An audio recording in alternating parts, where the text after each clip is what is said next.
Today we're going to learn about the famous explorer, Christopher Columbus. Christopher Columbus, most famous for his historic voyages across the Atlantic Ocean, was born in 1451 in Genoa, Italy. The son of a weaver, Columbus began sailing as a young teen.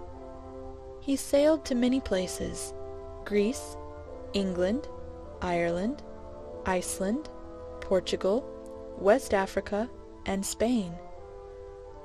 In 1476, Columbus was shipwrecked off the coast of Portugal. He swam to shore and settled in Lisbon. It was there that he was first married, and his first son, Diego, was born. In 1485, his wife died, and Columbus moved to Spain. A few years later, his second son, Fernando, was born.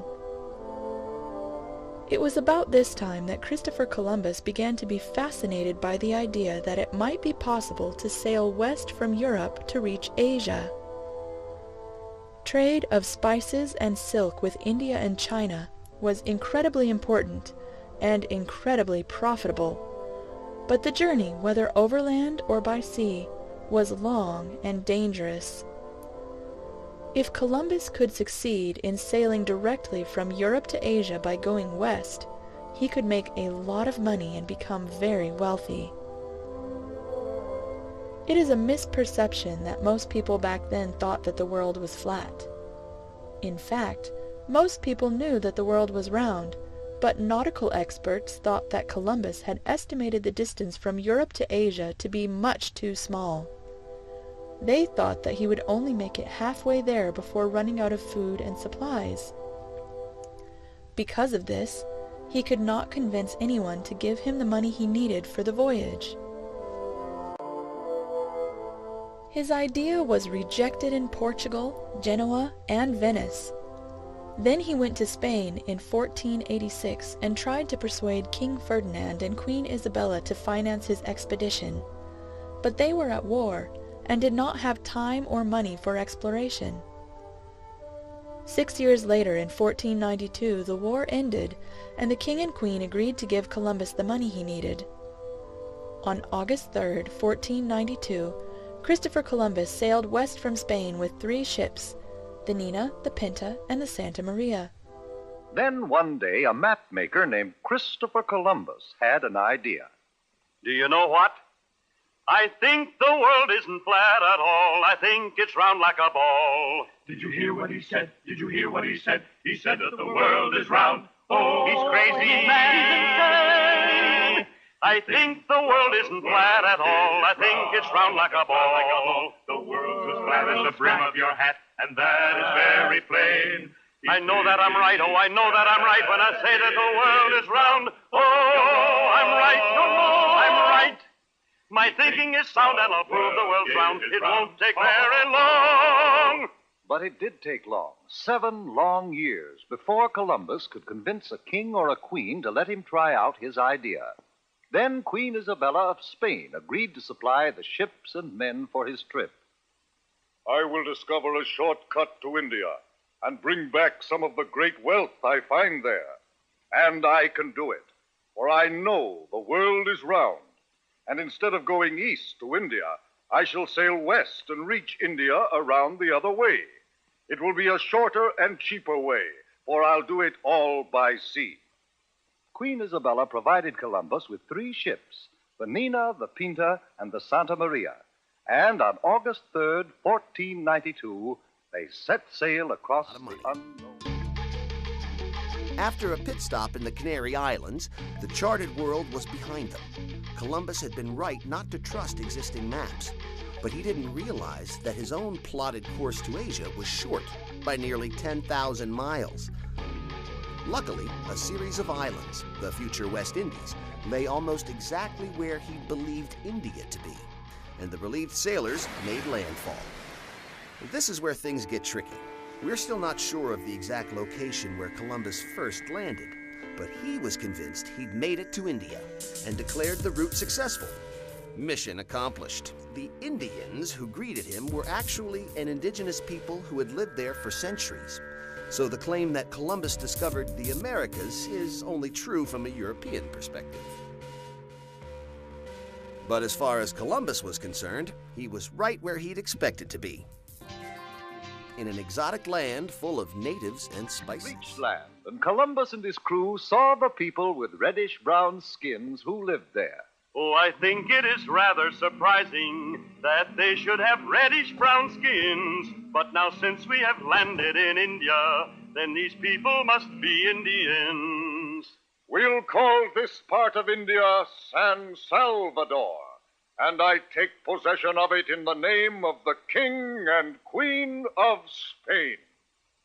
The people Columbus called Indians were very friendly, and they gave Columbus and his men many gifts, but not the rich jewels and gold for which they had come.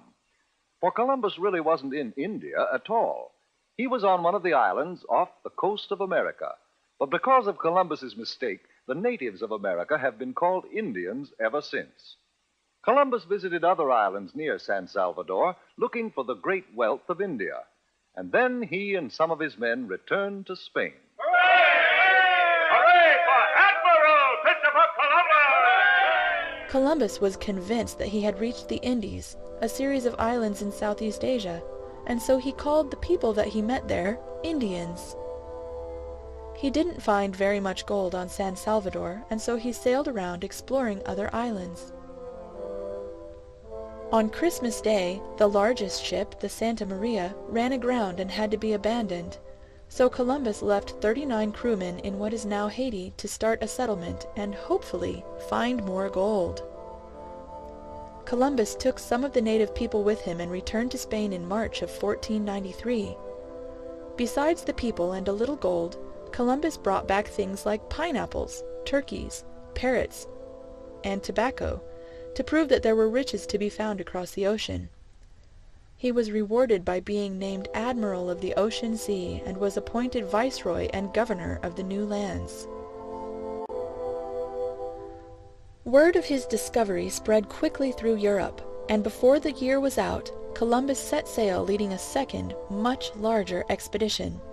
With 17 ships and more than 1,000 men, they were ready to begin colonizing the islands Columbus had found. All were convinced the route was a success, and it surely was, but not as they'd expected. Columbus inadvertently achieved the monumental task of joining the two hemispheres, in effect doubling the size of the habitable planet and establishing trade between the continents. So, on Columbus Day, raise a glass to famed navigator Christopher Columbus, who missed the mark and hit it just the same. The voyages of Christopher Columbus had a huge impact in the history of the world because he brought back word of these new lands to Europe and began a new period of trade and colonization. Plants, animals, people, and diseases went back and forth across the ocean and had a lasting impact on almost every culture on the planet. Because of this, we commemorate Columbus's first landing every October on Columbus Day. In 1937, President Roosevelt proclaimed October 12th as Columbus Day. And in 1971, President Nixon declared Columbus Day a national holiday to be observed on the second Monday of October. Okay, and why? Because Columbus discovered America and proved that the Earth was round. Except that's not quite how it happened, which isn't to say we don't have plenty to thank him for. It's very interesting that Columbus's first comments regarding the Native American or the indigenous people was that they were very loving, giving. They would trade or give anything that they had. They were without malice, without guile. The whole concept that Columbus thought these were savage people was totally incorrect.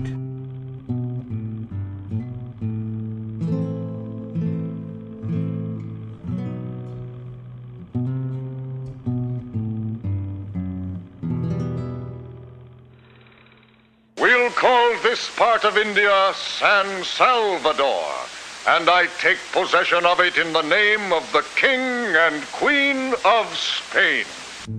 It's hard to discover an occupied territory.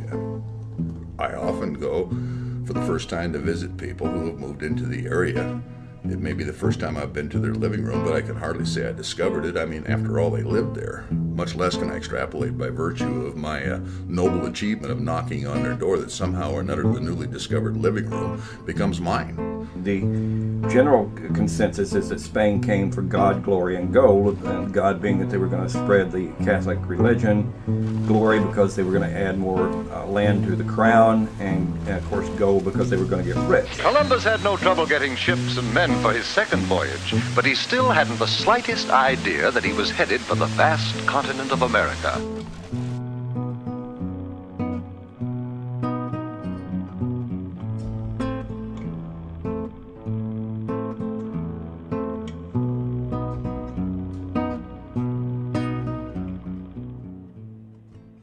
They issued documents to the native people to be read to the native people, saying if you don't convert to Catholicism and give us the gold, we will do all types of harm to you. We will kill your families. We will take your land. We will enslave you. And when native people didn't tell them where the gold was, or in many cases didn't know where the gold was, the Spanish simply tortured these people. They burned them at the stake alive. They had large hunting dogs that they fed the Indians to. It was death and destruction. Bartolome de las Casas, who was there during Columbus's tenure as governor of the island, placed the beginning population at about 3 million.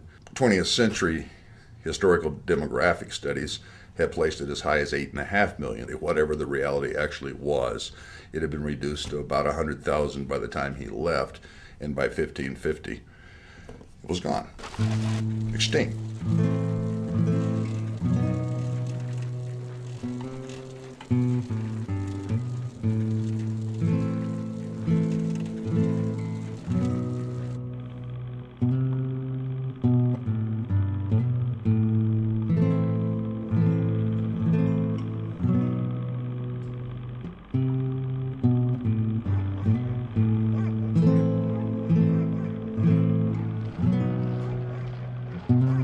Columbus is symbolic, but what Columbus symbolizes is hideous. History books, historian Kenneth C. Davis. Good morning. Good morning, always a pleasure. So why now? We've known a lot of these things for a while. We have known a lot of these things now. It's interesting to go back and look. It's the way we change the way we treat history. In 1892, Columbus was a symbol of progress and enlightenment. That's what the president said at the time. There was an exposition called the Columbian Exposition, which actually was better known as the Chicago's World's Fair. Columbus was seen as this idea of exploration and discovery and bringing things to the so-called New World, and it skipped the dark side of the story, that his arrival really marked the end of life for tens of millions of Native Americans, who he, by the way, misnamed Indians. Mm-hmm. He wasn't really a very nice guy, is the No, point. he wasn't.